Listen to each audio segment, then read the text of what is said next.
Hello, Assalamu alaikum, good evening. Welcome to another episode of the Classics Show. I am your host, Shabnam Riaz. Today we have a very, very important subject that we're going to talk about. It's something that's the need of the hour, I would say. And what we're going to talk about is literature and peace and the relationship between the two. How literature, poetry, prose has contributed in making that voice heard in the regions of the world where peace is needed the most, and how literature and poetry has brought those people together. To discuss today's program, I have with me Professor Mohammed Shahnazar, who is Associate Professor, English Literature, poet, translator, and recipient of many international and national awards. Thank you for joining us here today. Thank you. I hope I pronounced your name properly. Mohammed Shahnazar. Shahnazar. Mohammed Sorry Shahnazar. about Often that. it is mispronounced. Professor Mohammed Shahnazar. Mohammed Shahnazar. Thank you very much for joining us here today. Thank you. The topic today is a very, very important one. Yeah. When we look at the world in general, we can understand, the unrest and the violence that is going on. You can't escape it. In the print media, the electronic media, wherever you go, you will be able to see images of violence, people suffering, bloodshed. So, in today's world, the need of the hour is to promote literature and poetry. So how much of an impact does literature and poetry have in talking about peace? First of all, I thank you, Shabnam Riaz, and I thank PTV World that afforded me an opportunity to be here. It's our pleasure. I feel very happy to be here to express myself. In fact, there are two forms of literature. The first form is that literature is an interpretation of life as life itself shapes in the mind of interpreter. It is the mirror of life. Often we see the dramatist or the movie makers, they say that what is happening, we are representing it. I think the writers, the poets, they are the leading intellectuals. They must guide the generations, and they must they must show and lead towards better world. So literature affects whatever we read in the books, whatever we read in the newspapers, whatever we see, watch on televisions. It affects our minds, and it shapes and reshapes our personalities. Good literature promotes peace in the country or everywhere in the world, and bad literature are having negative impacts. It misshape or aggravate the situation of the world, and leads to a war and what we say a criminal attitude of the people. So literature leads. Literature affects the people. Literature affects the generation. So we should be very cautious about literature. We should not show what is happening. If it is happening good, we should show it. But if it is bad, we should avoid or represent it very carefully. Right. It's something that has to be treated very cautiously, Yeah. as you're saying. Yeah. Okay. Are we doing enough to help our writers, to encourage them, to motivate them, to bring their voices Yes, forward? all governments should be very watchful that who is working well.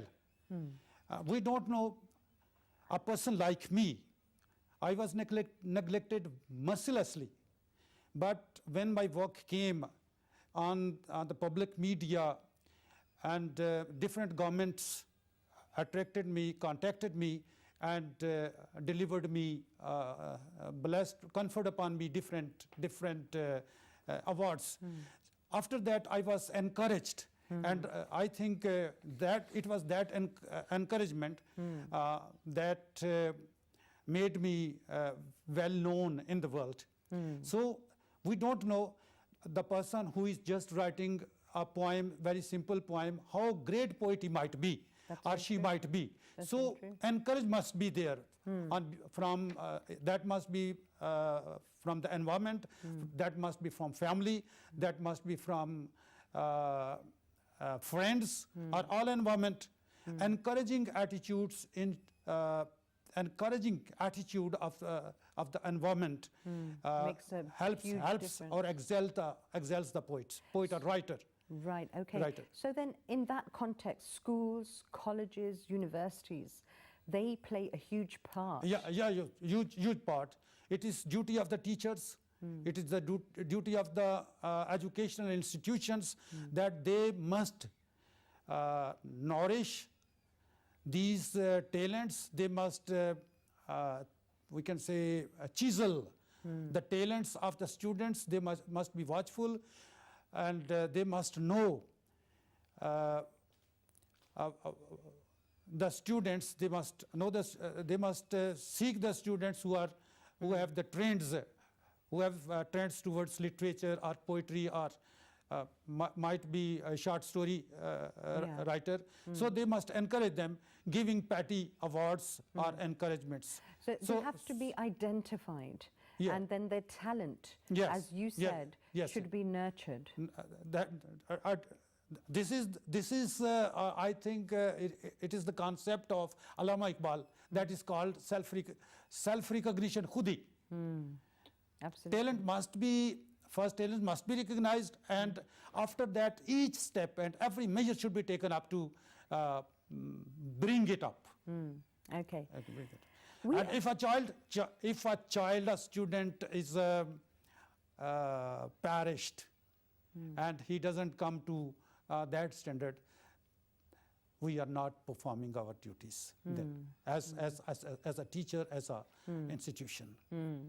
Because, as you said, if somebody has the talent, and when we're talking about poetry and writing in general, or the arts, anything to do with the arts, it is very, very important for the artist, whether they are, into These are the artists. These Exactly. create images with the words. Exactly. Yes. So it's very important for them to get support and encouragement, and for the reader or the person who's, looking at that piece of art to give them the right feedback. At least we should encourage them. And if that student or that artist or anyone that lacks financial resources, it is duty of the government, it is duty of the society that must Support them. support them Right. morally as well as financially. Right, absolutely. That's a very important Yes, point that very. you've raised there.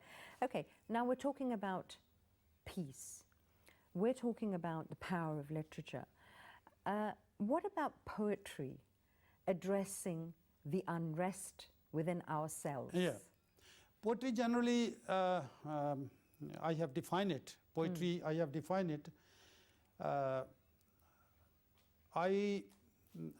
I don't say that Wordsworth didn't define it in a complete manner. He did well, but he did half. Okay. Yeah. He talks about that it is the spontaneous overflow of powerful feelings, emotions. Right. He talks about outlet. He talks about output, but he doesn't talk about inflow. Okay. He talks about overflow, but he doesn't talk about Influence. inflow. Okay. Actually, poetry is an expression of heart-piercing thoughts that flow, heart-piercing thoughts that flow with the intense emotions. When poetic receptive mind is related, communicated, or is in communion with the greater mind, thoughts come from the greater mind. And you are the receptive mind. Poet has the receptive mind. Thoughts are released from the greater mind. These thoughts are caught by the receptive mind, by the poets. Then these thoughts go towards heart, move like a pendulum between heart and mind. Okay. Between heart and mind. They move on. Right. They travel between the zone of heart and mind. Right. Sometimes it goes to the heart, sometimes it goes to the mind. It doesn't take rest, it doesn't stay. And it keeps on going so. If it stands, it halts in the heart, it is a poetry. It is poetry. It is a poetic thought. Right. And if it rests in mind, it is philosophy and science. Okay. Then it goes on growing, and finally it comes out as Wordsworth says. Right. But then, you know, that's a really interesting thought that you're putting ahead. So it's sort of but then it's like it starts from the mind, Yeah. goes to the heart. To the heart, yes. Okay.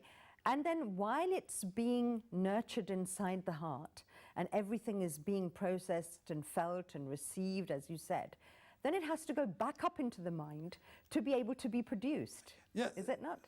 It is just anything if you throw, it remains restless. And after a few moments or after a certain time, that is why it goes to the heart, then comes to the mind, then mind sends to the heart. Just like you throw a ball, it doesn't stop at once. Right. It goes on jumping, and finally it stays. It finds just the like play. just like a ball. If it stays in the heart, it is poetry. If it stays in the mind, It's philosophy. it is philosophy and science. Wonderful. Then it goes on growing, nourishing itself, and finally gives itself expression as water gurgles out of the fountain. Right. That's a beautiful analogy. Wonderful. Okay, let's talk about the responsibility of writers who are living in conflict-ridden areas. No doubt, even then, whether we are living in conflict, whether how much bad are the conditions of the society, responsibility of the writers is to rectify the situation, to rectify they must play positive role. Even there is utter darkness, they must enkindle a lamp. And lamp shows its identity even there is boundless darkness. The writer must perform, they must guide the society. They are the intellectual leaders, as I understand. They are the intellectual leaders. They sit or stand on a very high pedestal. They are looking the reality very, very close. So responsibility of the writers is to build up a better world by imparting good literature to the generation. Because if we want to make the world a better place, we shall have to give better human beings. And better human beings can be created through literature. That's a fantastic thought. Yeah, through Okay. literature. Now, as you said, the writers and the poets are the intellectual leaders, okay? They need to come forward, you know, they've got so much to offer, so much that will make a difference. Yes. But then, you know, I ask you this question. Intellectual leaders, are they getting that opportunity to come forward? And Yeah, there's so much inside yes, this that is, they want to yeah, tell. yeah. So This how is, do you this help is them? This is the tragedy not only of our own society but all over the world. All over the world, globally, Art, yes. all over the world. Intellectuals, in the primitive times, you see, the intellectuals were punished. They were poisoned. Oh, yes, Yeah, yes. they were sent hanged. into exile. Yeah. Yes. So they do not, even then they must make their efforts, they must endeavor to get themselves recognized in the society. And they must not be discouraged. And after all, I think, at last, they get themselves recognized, even after death. That's true. And many writers, many writers, artists, many poets have been poets are recognized after their deaths. That shows the power of Yeah. literature and poetry Literature. and art. It has lasting power. It shapes the generations. It makes the world better. Literature must be given due importance in educational institution and our curriculum. Because we are shaping and reshaping the generation. Yeah. And that then generation comes out in the world, that goes back to the homes, back to the markets, back to the streets, back to the offices. If we produce good men, the world will be better in real sense. And it is responsibility, or it is the most positive effect of literature, that it makes the world better. It leads to the better world. Yeah. So when we talk about peace, and we talk about war, and we talk about all the confliction that is, and all the oppression that is going around in the world, the biggest war to be fought maybe might be inside our minds, where we have to, as you said, to change the shape of thoughts of an individual and to make them a better human being.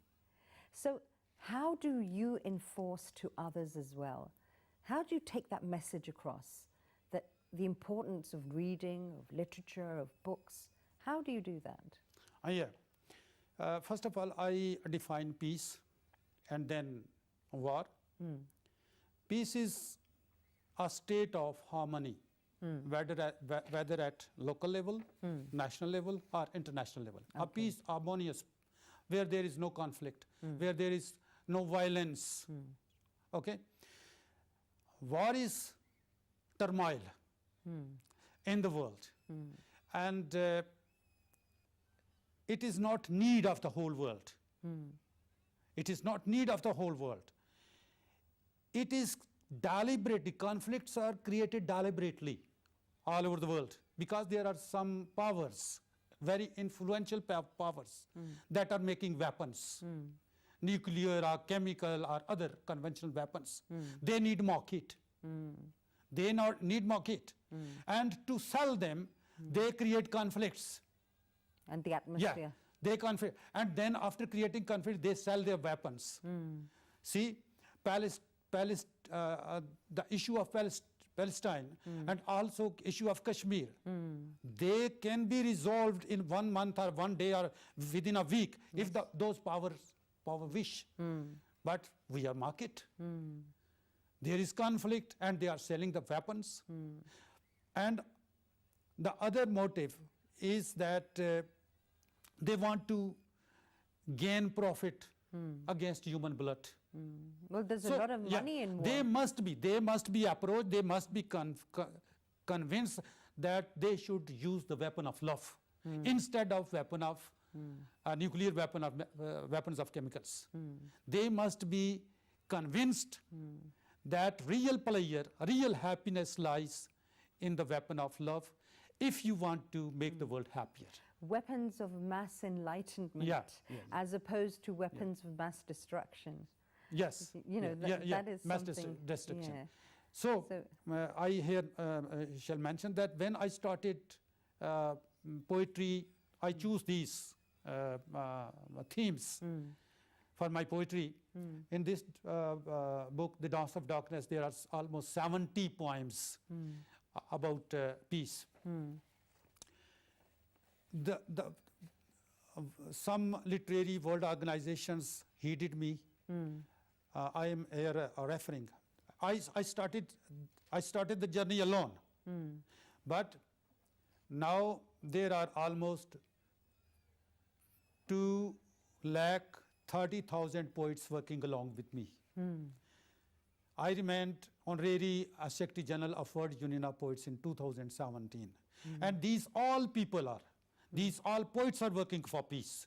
Right. At least they say that though it is a long term efforts, even then they are hopeful that the situation would be changed. Right, and optimistic. Optimistic. We are optimistic. Now almost 230,000 people, they are working on the same directions. Right, that's fantastic. That's a huge number. Okay, now, I really wanted to talk about something that I was fascinated with. before the program, and I looked into your profile. I want you to tell the viewers and share with them your journey and your early childhood and what impact that made on your life. I want to, as far as I remember, I tell you that, I tell the viewers, I was born in a poverty-stricken family in Tehsil Gujar Khan at a village Saib. In the early childhood, I did all odd job.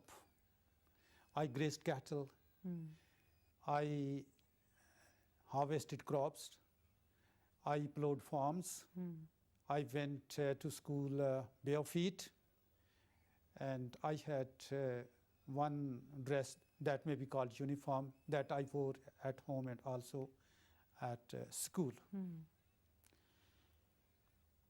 Then at the age of almost 10 or 12 years, I learned alphabet of English. At 10? At 12. 10. Okay. Now our generation, our children are very fortunate that they, since from the beginning, they're introduced into English. Yes. At the age of 10, I learned the alphabets, and I remained backbencher. Okay. But I was the most sensitive person. Okay. And whatever happened around in the vicinity, that made me stern, kept me speech. I was shocked if any murder occurred, or any theft occurred, or any quarrel or any fight. I saw there. It used to affect you. Yeah, that affected me, and I felt it. Right. At the age of, yes, I tell you that I had been backbencher. I'd never sit in front of the class before the teacher, because they were they used to punish the students, and I was afraid. Once or twice I was beaten too, without any cause. Right. So I decided to be the backbencher. Okay. And it is also an astonishing thing for you and also for the viewers. I got failure twice in matric. Okay. In the third attempt, I went through. Later on, I got admission in government Hashmat Ali Islamia. It is very interesting that my father, after having done my matric, my father took me to work at Islamabad airport in a canteen. But when I saw the boys and girls going to colleges and school, I told my father that I want to continue my study, keep on my study. Okay, so you had started working in a canteen, with your father? Canteen with your. My father was turbine operator at Islamabad airport, and he talked to someone, and he asked that he should brought me there. Okay. Okay. Right. He should bring me there, and I should work there. But when I saw the girls and boys going to colleges and schools, I told my father that I want to continue my study. Okay. And I got admission in FA, intermediate, in government Hashmat Ali Islamia College. Okay. And then I graduated from government Gordon College, Rawalpindi. And then I did my master as an external student from University of the Punjab. Okay.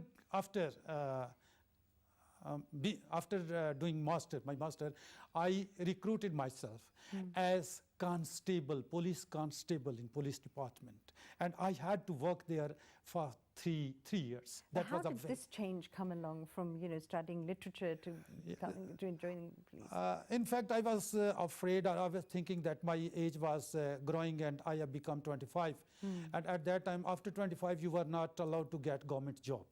So to cover that gap, I joined government job as constable, and I served there, and it was a very hard time for me, painful. Okay, I'm going to ask you this question. A sensitive person as yourself, working as a police constable, how did you deal with situations that were going on around you, crime and things like that? In fact, it happened that after my training, SSP headquarter Humayun Raza Shafi.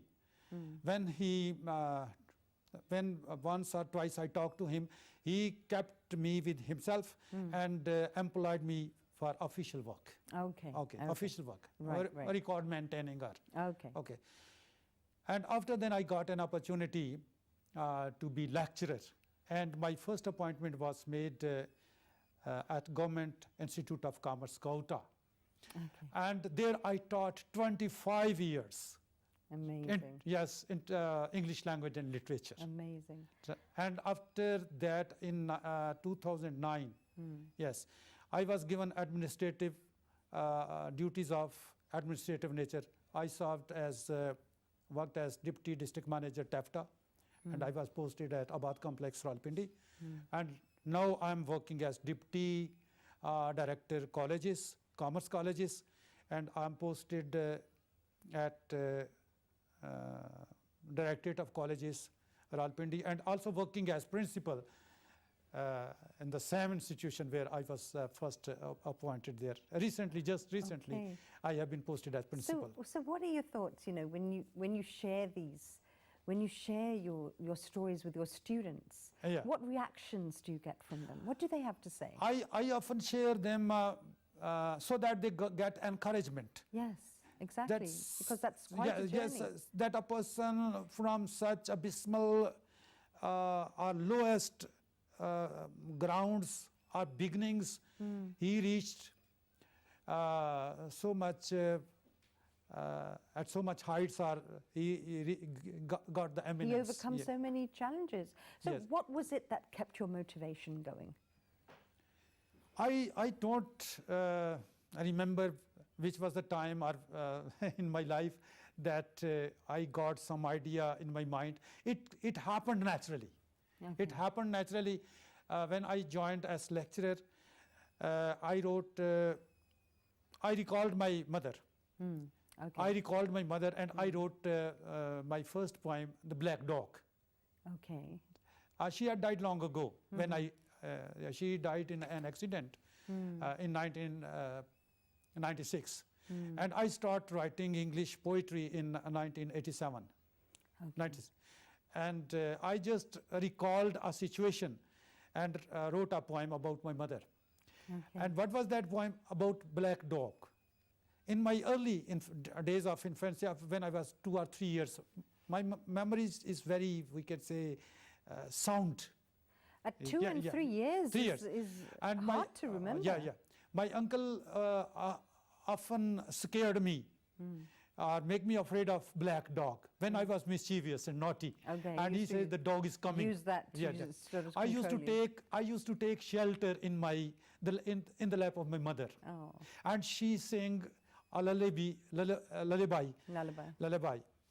And I felt myself in effect of that song or lullaby, that I am flying and going deep, deep, deep, and flying over the forest, and finally landed at some distant spot, dog spot. Where you're protected. And that black dog was chasing me. Okay.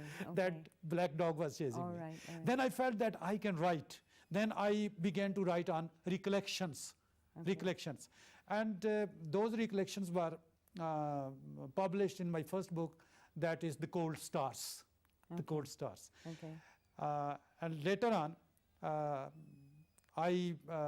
when I saw that there is bloodshed, there is war everywhere, and I have seen the Cold War, the events of Afghanistan and Pakistan also affected, and later on bomb blast, suicide bombers. Then I changed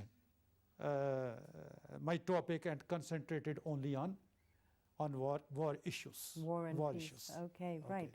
You have a unique definition of terrorism. We were speaking about that before the program. Tell us about that. Yes, I have written here. In fact, there is no authentic, recognized, universally definition of terrorism. I read once or one or two definitions of terrorism which are included in some constitution of powerful countries, that any person, any individual, any group, any organization that horrifies, intimidate, or kill or obstruct us in our interests inside the country, outside the country, that is a terrorist. Okay. If we agree on, yes, if we agree on this definition of terrorism, I say, where is then my liberty, my independence?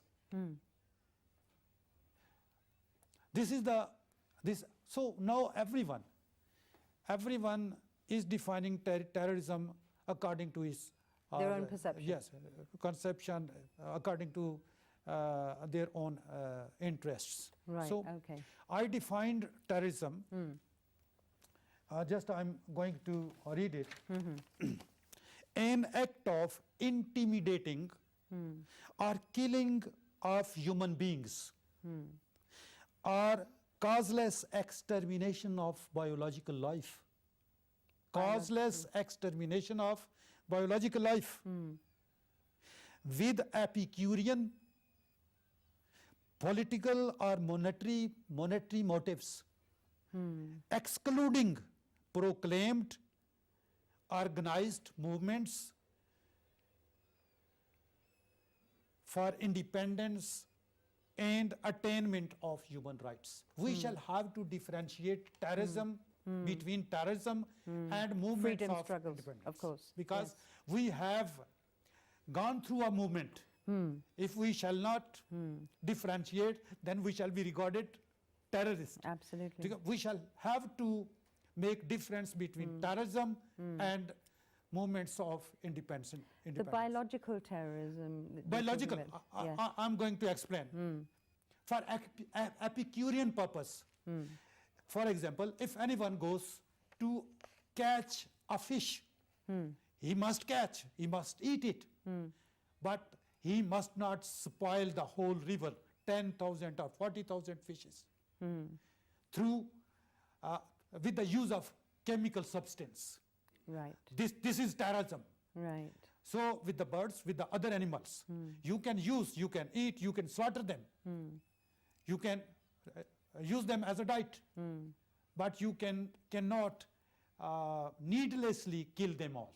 It is biological extermination. It Right. also comes into the definition of terrorism. Right. So Islam, I am coming toward Islam. It differentiates between war and terrorism. Yeah. Okay? The Holy Prophet, may peace be upon him, used to advise his combatants, his warriors, that when you enter into the region of your enemy, do not cut the trees, do not spoil the crops. There were whole rules for the act of war. Yes, Exactly. Yes, the complete code of war. If you enter, do not damage the trees. Do not spoil the crops. If you are doing, it is terrorism. You do not kill the children. You do not kill the women. You do not kill the old men. Prisoners of only, war were also given only rights. fight against those who fight against you. Now, what is now happening in the world? A missile is launched, and there is no discrimination. Birds are being killed. Animals are being killed. Innocent civilians are being killed. Yes, civilians are being killed. And being caused Or collateral damage. Even maybe not a single warrior. Maybe there are 30, 40, 50 or 100 people are killed, but not a single warrior. This is terrorism. And see who is doing it. Very true. Very true. Okay. Now, tell us about choosing English as the medium of expression. Yes, I deliberately did it because it is an international language. I want to make it clear that we have some psychological dislikes for English. That the people came here, English people came here they went back and left behind English and other certain things of history is the proof that language can't be imposed by force. Those generations are those nations who rise with culture and civilization. Their languages, their manners, their dresses are adopted all over the world. And when decline came to them, they are abandoned. Remember, there had been times in 7th or 18th century, 8th century, medieval period.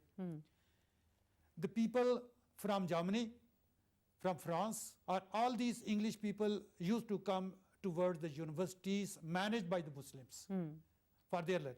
They used to learn Persian, they used to learn Arabic. Yeah, it is in the history, it is clearly Muslim scholars were highly sought after. Yeah, and see, when they came here, when they got power and when they came, they looted those libraries, those books, and present development, whatever that is based on those books. Very true. So now, the English. We will come back to the rest of this conversation. Right now we have to go for a break, so don't change the channel. Thank you.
Welcome back to the program.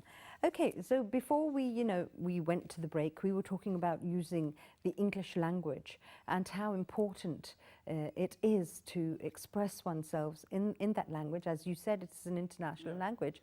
And we're running out of time at the moment as well, so I'd also like to hear one poem from you as well. So let's just briefly talk about that and then we'll listen to your poem. Okay. I was talking about English language. English language at present is an international language. Why? Because the English are very advanced in science and technology, or especially in war technology, war strategies. So in medical sciences, they are very advanced. So to learn all those sciences, we must have to learn English. Else, we shall not be aware about those changes, about those advancements in medical science, in computer science, in every, we can say, aspect of life. What they are doing now, it is, we can say, undeniable. They are advanced, very advanced, as compared to us. Right.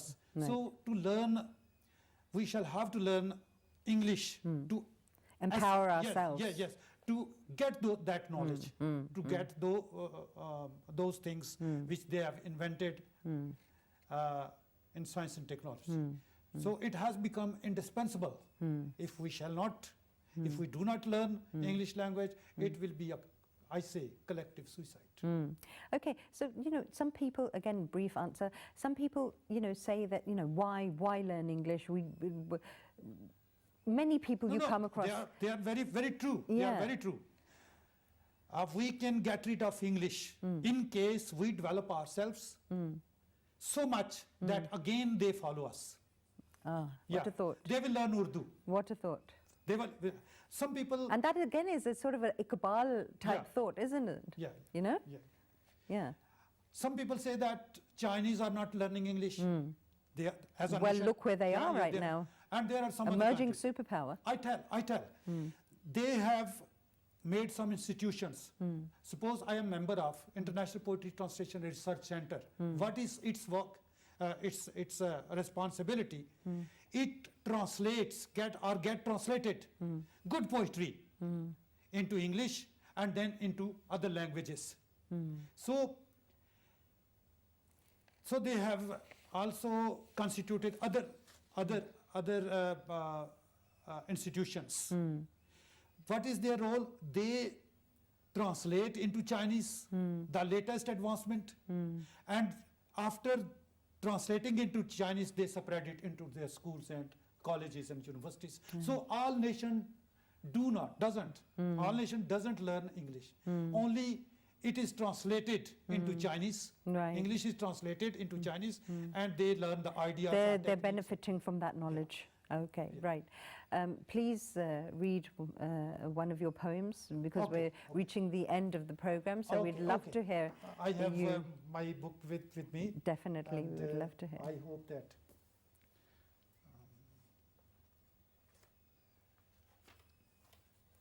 I shall here read out a poem. Then rule the world.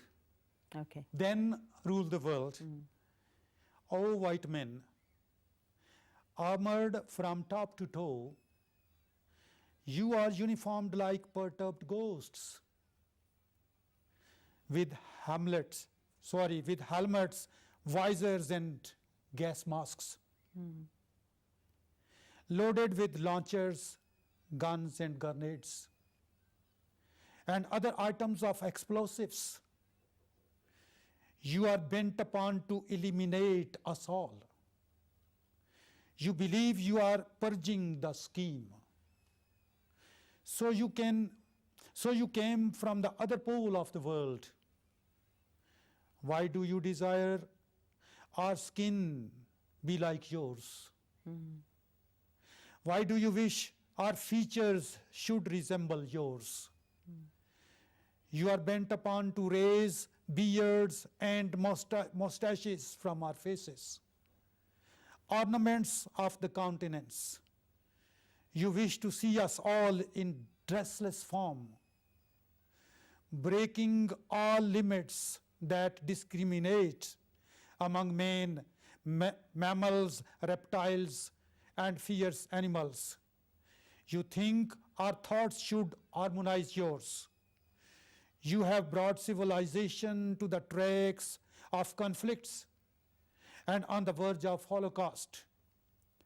Here the sun rises. Here the sun shines. There cloud swathe the pole. Here warm winds blow. There cold gust haul snow. God dwells here, God dwells there. You are bent upon to extinguish his colors. Let us live in our own world. Poke not noses everywhere. Meddle not matters of the universal law. Instead of the devices of explosive guns and grenades, feed the hungry. Feed the hungry. Bandage injuries of the wounded. First conquer the hearts, and then rule the world. What a wonderful thought. Conquer the hearts and then rule Thank the you, world. thank you. Absolutely wonderful.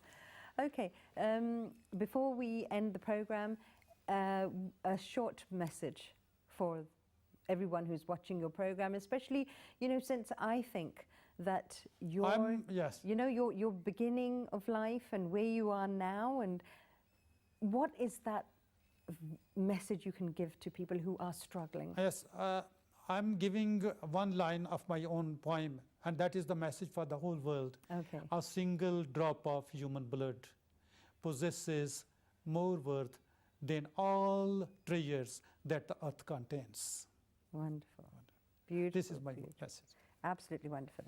Thank you so much for joining us here today on the Classics Show. It's been a pleasure speaking to you and to know about your journey and the resilience that you've shown and the courage that you've been able to, bring your life forward in such a positive way. And I'm sure you are a huge inspiration for many people. Thank you so much. Thank you. Okay, and with that, we are at the end of today's program. We had a wonderful conversation. Our guest, was a really, really inspirational one indeed. If you listen to his story and what he has to offer. So, the power of positivity and optimism can carry you to places that you would never have imagined.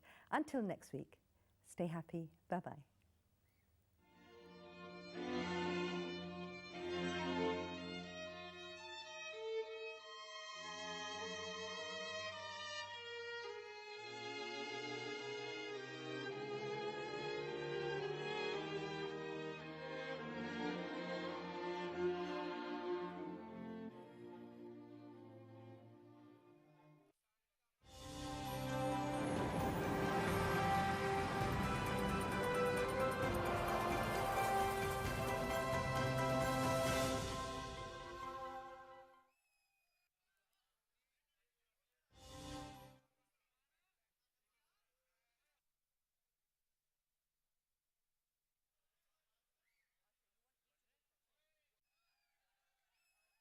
Okay.